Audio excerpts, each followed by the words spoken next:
Good afternoon, and welcome. Welcome to the garden. Welcome to Garden Conversation with Rose. Today is Wednesday, March 8th, 2023, and today is International Women's Day. I'm just doing a little show off here with this lovely cup that was gifted to me in December by my daughter. Thank you, Roselle, for always knowing what your mommy likes and loves, and for being that great daughter that you are. I so appreciate it. So, there are many, many women in the world who are still counted as less than their male counterparts. There was a time when all over women, we were counted as property.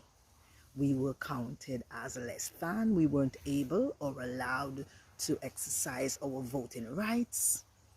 We couldn't make financial decisions on our own or without the approval of an older male sibling or a spouse. Our educational opportunities were severely restricted or non-existent in some instances. We were generally counted as less than. Today, there have been many strides in many parts of the world where we are well able to acquire the highest degree of education. We are able to hold positions in areas that were once not allowed for us. We are able to vote in elections. We are just generally put in a better place than we were, although there are some of our own women folk in some areas who are still restricted. And that is rather unfortunate, because women, we are still the backbone of nations and societies.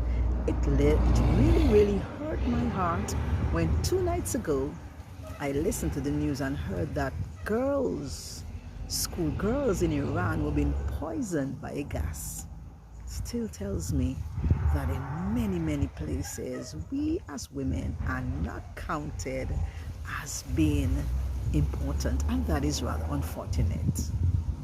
So for those of us who have all the privilege that we have, I implore you to take hold of those privileges, to begin to think about how much we can support each other, speak up for ourselves, and do good with all that we have, so that our society becomes a better place. And in particular, those of us who are mothers, who have children, who have either born children or are in a position to mentor children, other people's children, remember that is a very important privilege that we have been afforded. So in the garden, we told you that we would focus on telling our stories, those times when we were down and in despair and felt unproductive, felt too afraid, felt that we had no self-worth. And then, of course, as time progressed and as we began to enlighten ourselves and awaken out of that mold, we emerged as being triumphant.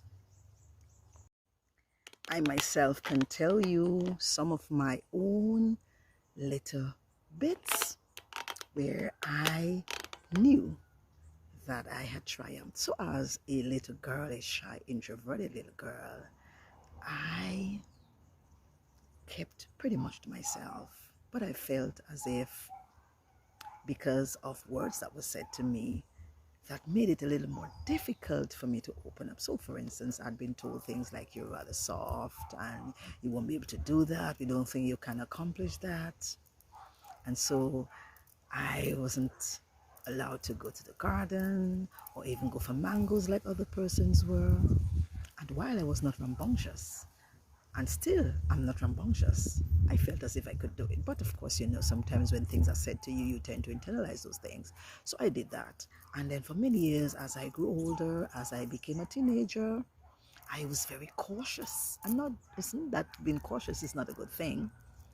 But I was cautious to the point where I felt inhibited to try out new things. And worst of all, I did not speak up for myself when I was wronged. I had been wronged many times as a child when persons said things and did things that were not good, were not in my best interest. I simply did not speak up for myself. I think that spilled over into my own adult relationship as well, because I believe I accepted many things that weren't what I should have accepted. I think I was advantaged many times, and even if there were occasions when I opened my mouth and spoke, for the most part, I did not assert myself. I didn't assert myself at all, and that happened for too long. But as time progressed and I began emerging and looking more into myself and realizing that I needed to do differently, I think maybe persons say that life begins at 40. So I recount very vividly as I approached my 40th birthday. There were some things that were playing over in my mind. And by that time, too, I had begun interacting more with other persons as far as my professional life was. And so I began to see persons' characteristics, persons' personalities, and realizing that a different approach had to be taken. So I believe my 40th year was the beginning of me. Maybe I am just a late bloomer as far as that is concerned, but I'm very grateful that I began the journey to speak out and speak up and to say things that I did not like, that were not the best things for me. So at this time in my life, as a mature woman in her 50s, as a 57-year-old woman, I believe that I have triumphed in many areas of my life, in many spheres of my life.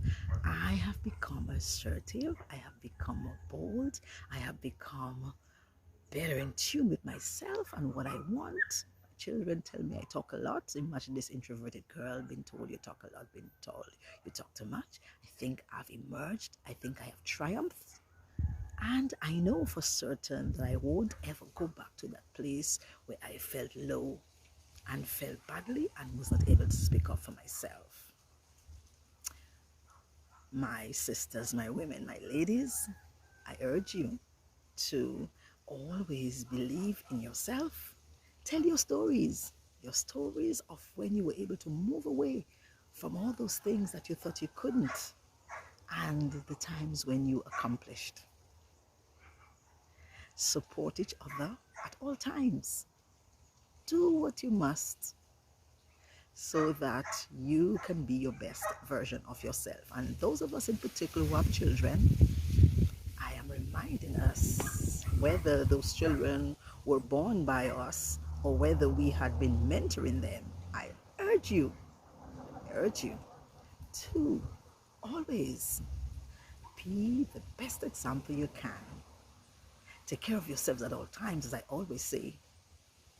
And of course, remember to stay in the garden, because we will have a little surprise on our first guest in the interview, Dr. Margaret Triffy Wallace, one of my great mentors, particularly for this forum that I'm in,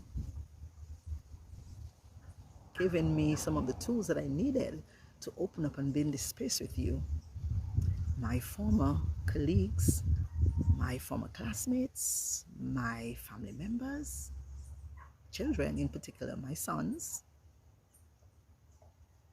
my sibling, my sister. I want to thank all of you for being the support that you have always been. And I want to encourage you to keep being the best version of yourselves, knowing that you can triumph and rise above all the ills, and knowing also that you won't go back to those places where you felt as if you were not enough. Those of us in church must be careful as well that we don't make other women feel as if they're less. We have to be that strong support system, because I have experienced the church setting where I was made to feel as if I was worse or less. Yes, this isn't a good thing. Be the best version of yourself. Triumph. We are strong, resilient people, and we can do this. Have a blessed International Women's Day, a very good midweek Wednesday, and a productive work week. All of you. Stay in the garden, of course.